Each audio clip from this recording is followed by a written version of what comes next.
Bismillah, alhamdulillah, wassalatu wassalamu ala rasulillah wa alihi wa sahbihi wa man wala. Jazakumullah khair for tuning in. A da'i in Arabic means someone who calls to Islam, who propagates Islam. So a da'i's diary is a program where we speak with different du'at all around America that are very successful, inshallah, in what they do in da'wah and have their own unique experiences in da'wah that they want to share with the new upcoming youth that want to embark on this journey, inshallah ta'ala, to seek knowledge and to grow in the field of talab ilm. We want you to know how they began so that inshallah ta'ala you can be inspired with their stories, bi'idhnillah. I'm only going to ask a few questions to our da'i today, my Shaykh Abdullah Ameen from up in Michigan. Assalamu alaikum, Shaykh Abdullah. I hope you're doing well. Alaikum assalam wa rahmatullahi wa barakatuh. Yeah, alhamdulillah. Barakallah fikum. Jazakumullah khairan for this. Hopefully it's beneficial to everyone. Jazakumullah khair, Shaykh Abdullah. So inshallah ta'ala, like we said, this program is only going to be 15 minutes long. It's going to be very short. The intent is to share these experiences with you. Our first question with Shaykh Abdullah is going to be regarding intention. Intention is the most important thing in everything we do in life, especially talab ilm, seeking knowledge. So can you shed light a little about the intention? What is the correct intention a talib should have when they seek Islamic knowledge, Shaykh? So, أعوذ بالله من الشيطان الرجيم بسم الله الرحمن الرحيم اللهم صل وسلم على نبينا محمد وعلى آله وصحبه أجمعين. When a person is seeking knowledge, trying to learn the deen of Allah subhanahu wa ta'ala, the way of the messengers, it's important for them to purify their intention, whereas their intention for seeking knowledge should be to uplift ignorance of themselves, so that they themselves can learn, so that they themselves can refrain from being ignorant, they themselves can gain knowledge. And then the second part of that intention is to assist with lifting ignorance from others around you. So you yourself want to learn, and you want to assist people to learn as well. And on top of that, you want to implement everything that you learn. So as you're learning, you want to put these things into practice. Because those who have knowledge, the scholars, are the ones who learn and act upon what they learn. Imam Ahmad Ibn Hanbal rahimahullah was reported to have said, there's not one hadith that I reported except I acted upon it, even if it was once. So the first thing that you're learning for is yourself. You're learning for yourself first and foremost, and then you're learning so that you can teach others and lift ignorance from others. Because the more knowledge that people have, bi'idhnillah, the better decisions they make according to the Quran and Sunnah. Okay. So uplifting ignorance from yourself and then removing ignorance from others. Jazakumullah khair, Shaykhna. And the intention is the most important thing, because that's what is going to give us the ajr for doing everything that we're doing. And if the intention is not in the right place, obviously, Shaykh, then everything is down the drain. All those sleepless nights, all those times we spent hours reading books and studying and sitting and backaches, and you remember those days where the feet get numb, Shaykh, sitting down in these halaqat with the mashayikh and the ulama. They can all mean nothing and weigh nothing on the scales if the intention is not in the right place. My second question to you, Shaykh Abdullah, is what inspired you to seek knowledge? When you began, we all know there's someone, everybody was inspired with something. What inspired you to seek knowledge? Well, subhanAllah, for me, it didn't start with me wanting to seek knowledge. It was more my parents pushing me to seek knowledge.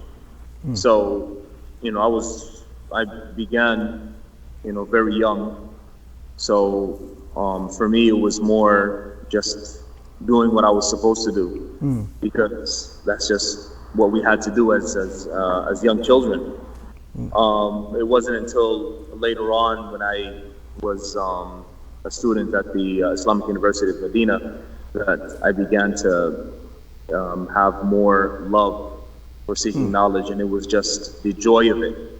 The various things that I was learning, the various ways of the scholars would derive their opinions through looking at the various ayat or ahadith that they would come across.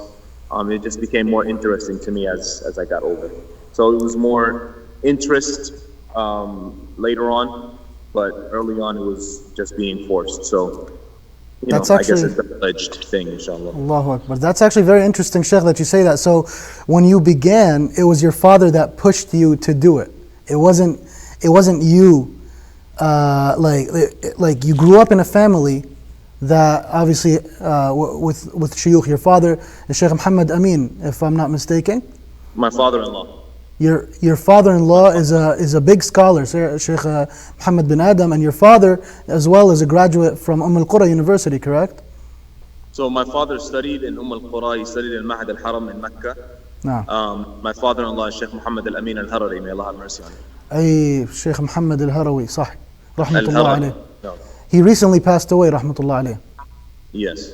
May Allah have Yes. mercy on him. No. Allahu Akbar. So, and this is how you lock yourself in knowledge. So you found a spouse that can help you keep you in that circle of knowledge. Of course, that always helps. So that's something that a person that wants to seek knowledge in their life should always look for a spouse and a family that can help keep them connected with ilm and with taqwa, inshallah. Well, and that's can where remind it them. starts when you have children. Yes. You need to pick a good mother for your children before you Yes. get married.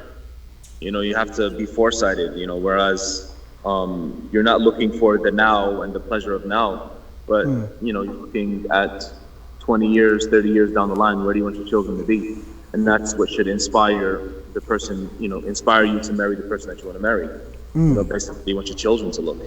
So that's something very important. A lot of tullab, they think that they can, just to go get married to like any sister that, mashallah, she prays, she's practicing, and the checklist goes down. But is there something in particular that they should look for in a spouse? Like they should find a spouse that's dedicated to talab ilm, has the same passion, or comes from a family that has the same passion, or not?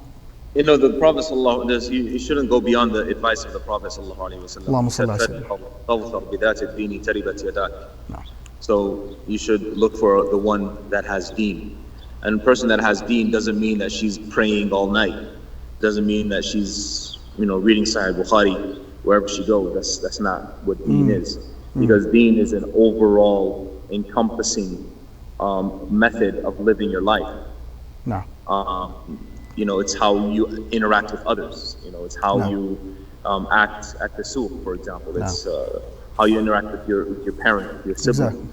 Exactly. It's not just having a bunch of knowledge. It's more than that. It's what you do with the knowledge that you have.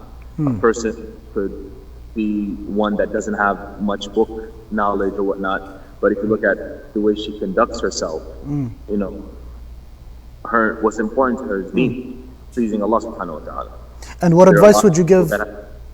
I'm sorry to cut you off. There are a lot of people that have memorized the Quran, for example, or have even studied, but if you look at the way they conduct themselves, they're far from deen. You understand what I'm saying? So it's not just knowing what's in the books, but it's how and they of course carry. The family as well plays a part. The Of course. family of the sister you're marrying, or the family of the brother that a sister is marrying, that plays a part, because family does have influence over family members. That's just a fact, right? So it would be ignorant of a person or naive of a person to say, I'm marrying this person and not marrying your family, right? It's naive, because a person's family is where they come from, is who they are.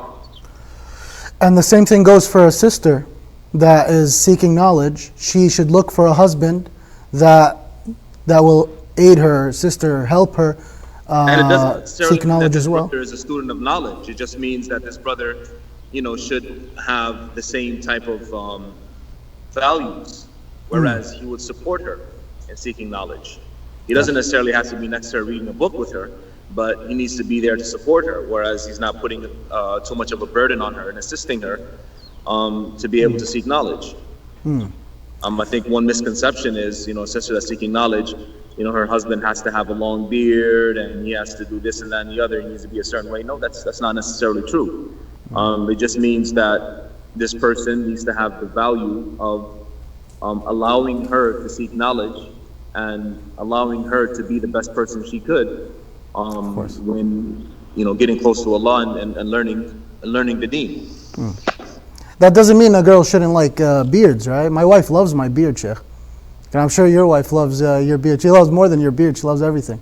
Now, the reason Shaykh, I love you, everybody that knows you loves you, inshallah. Beard is part of the appearance. Oh, my wife loves my beard. Alhamdulillah, Rabbil Alameen. That's beautiful. That's a beautiful thing. And that takes us to the next question, inshallah. What was the best thing you did in your journey seeking knowledge? The best thing you did? The best thing I did was to go to an environment where it's conducive for seeking knowledge, where there are people around you that are doing the same thing, that what's important to them is learning. You pick up good habits, you understand how insignificant you are. Just the same way you memorize the Quran, there's like 10 other people in your classroom that also memorize the Quran, so that's nothing special. You're learning a madhab, you see that there's 10 people in your classroom that have already finished learning a madhab, so you're nothing special. You're around, you're in a certain environment that pushes you to be better, because you feel like, oh wow, I'm really nothing. I thought I was something, but I'm realizing now that I haven't gone anywhere, so I need to work harder. So that type of environment helps you and assists you. So being in the environment of Talib al-Ilm in Medina was one of the best things that could have happened to me. Alhamdulillah. So the environment is what keeps a person humble and in check, and perhaps helps keep their intention in place throughout the journey of keeps your intention in place and keeps the drive. Keeps the drive as well. To keep that drive. Yes. Yeah. Yes. And not being in circles where you are the most knowledgeable, perhaps, right? Or like where everyone looks at you as the Shaykh when you're not really the Shaykh and you don't have as much ilm. Try to surround yourself with as many people that are more knowledgeable than you as possible, because that's going to help keep you in check and keep you humble, inshallah ta'ala. Keeps you humble. It's a good piece of advice. Jazakallah khair, Shaykh Abdullah. And that takes us to another question now. And we're about to wrap this up. We only have like 1 minute per question right now. When choosing a Shaykh to study with, what did you look for? Right? Because we know there are many shuyukh. Like, and I was there in the haram. We went in, I wanted to study fiqh. And there were so many shuyukh teaching fiqh. I could sit with any of them, but what made you decide which Shaykh to pick and to study with? And the Shaykh that I would look for is the one that I can spend the most time with. The one that can correct me when I'm wrong, as opposed to someone I could just look at and listen to as if I'm watching a YouTube video. Oh, okay. And look at what I'm doing and say, oh no, that's wrong. Oh no, that's wrong. And have feedback. Those that are not known as much necessarily. Those that have more time more time for you. Because the ones that are most famous, they're not really giving you much feedback. Following them, but you're not sure if you're doing the right thing or not, because there's no give and take in the relationship. It's just you're taking. But find when the student of knowledge or the Shaykh can give me feedback, it's more beneficial for me. Interesting. Because I feel like I'm actually getting something. Okay. So Shaykhna, like that's very important. Because what a lot of people do when they begin to seek knowledge is they go for the big shuyukh or the big names that are out there. Because a lot of times, when you go and study with someone, you say, yeah, I studied with this Shaykh, and everybody's like, who's that Shaykh? They feel like their knowledge isn't like a credible source for them. Right. So in order to give their knowledge some credibility, they go to these shuyukh that are known for their ilm, even though they can't spend as much time with that Shaykh. So, but your advice was to spend time with the Shaykh that can give you the most time, that can give you their time, their advice. Yes. Right. Exactly. Bismillah. That's actually a very good piece of advice. An hour, 2 hours, and he doesn't mind. Oh yeah. right? They can give you feedback, right? If you're doing something wrong, if you understood the mas'ala wrong, right? You can do tamareen, you can do exercise. They can go make sure you're answering the exercises properly. An example of that was Shaykh Haytham, may Allah bless him in the Haram. He had a program. We would go to him, and he had a bunch of questions, and he'd ask the questions. If we didn't get the questions right, he'd say, "No, you didn't get it right. Come back tomorrow, do it again." Right? He would send us to some of his students to make sure we were doing it right. With the fara'id, with the aqidah, with the nahu, study with Shaykh Ayub. You know, he would write down the tamareen for me. You know, write down the notes for me. Subhanallah. Make sure I had the right information. And then when I was saying it wrong, when I was pronouncing things wrong, he was like, "No, you got it wrong." So that kind of relationship with the Shaykh is more beneficial than, you know, sitting, watching a Shaykh give a lecture as if you're just watching a YouTube video. Beautiful. That's actually great advice, Shaykh Abdullah. Jazakumullah khair. And now with our last question, and we have to keep this short because we already crossed like our time limit. What is your biggest regret in your journey seeking knowledge? The biggest regret. Is there something that you sit back and say, "I wish I did this differently"? Like studying something before another, meeting someone before another, going a place before another, something like that. I wish I memorized more when I had the chance. Memorize more mutun. Memorize more aqwal. Word for word memorization. Memorize, like strictly memorize. Word for word memorization. Because if you have that word for word memorization, all the books are at your fingertips. Yes. Right? Any quote you need is right there. And then you could analyze it. But if you don't have that quote, you got to go back and look at your books. Yeah. You don't really have knowledge, you have an understanding. And in order for you to get that quote, that exact correct quote, you got to go back to your library and look for it. Right? SubhanAllah. So the things that I've memorized up until this day, you know, I know that I got. So it becomes like your ra's mal. It's your capital. It's what you will keep with you wherever you go. Exactly. Subhanallah. And that's actually beautiful because, and some people, they always make this like separation between memorization and understanding. But like you can understand something when you learn it, but that doesn't mean you're going to remember it later on in life. But if you memorize it and then understand it, it's more likely that you're going to remember its understanding when you recite what you memorized, right? I think it's important when you're young to memorize more. So for a younger talib, to memorize as much as they can. Memorize more. Okay. When you get older, it's more difficult to memorize. Okay. It's easier to understand. Allah jazakum khair. All in all, it's important to memorize. Of course. Of course, Allah jazakum khair. You obviously studied in the West, and I mean in like Al-Maghrib Al-Arabi. Yes. Yeah, right? Because they rely heavily on memorization. And you know, that's why some of the ulama, a scholar from Mauritania once went to Egypt and was asked who was more knowledgeable, the scholars of Egypt or the scholars of Mauritania.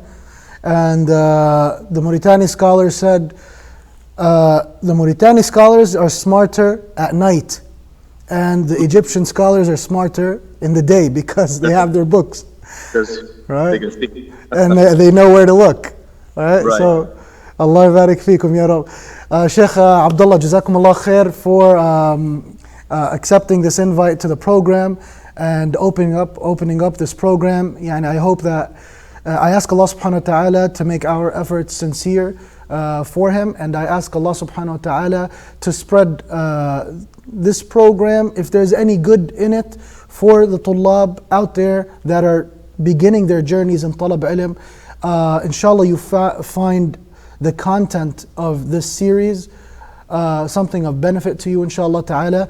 Please tune in for our future programs. We're going to have different du'at, and everyone is going to give you a different perspective. Everyone is going to give you their experience that's unique to them, so that inshallah ta'ala down the line you can compare your experience with theirs, your background with theirs, and inshallah ta'ala this program will never cease to benefit anyone, because we're going to try to bring as many du'at as we can on this program. Shaykh Abdullah, once again, Jazakumullah khair for tuning in. And I love the background behind you, mashallah, with the trees. Inshallah, I'm probably going to make it a requirement for the future du'at that are going to be on the program.